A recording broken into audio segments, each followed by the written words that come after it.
additional industry leaders today in tourism and hospitality, but he has tasked the Secretary of the Treasury to work with members of Congress in both.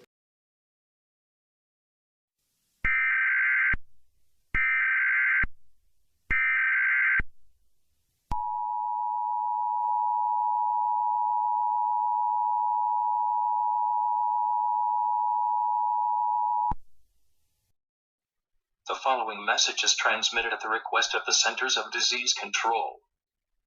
This is a public health emergency. Health officials have confirmed positive cases of the coronavirus, or known as COVID-19. This is an epidemic that is deadly and shouldn't be taken lightly. The CDC is working on creating a vaccine for this virus and is trying to figure out how the virus started.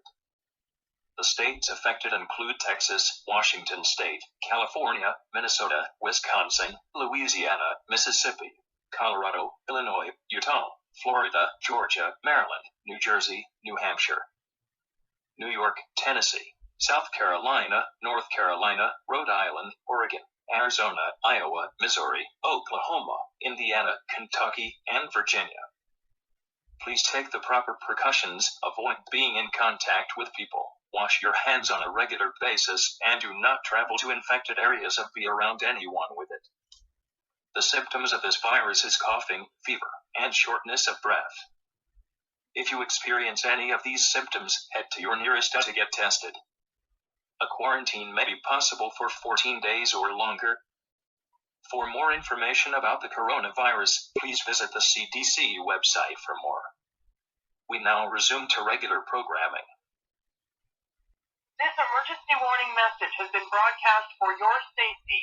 If your area is affected, take all necessary precautions and listen to any local radio, television, or cable outlet for further updates.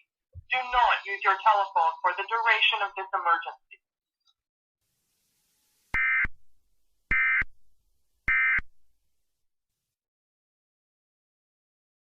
Parties to make sure that we construct the kind of economic support that will allow those industries to weather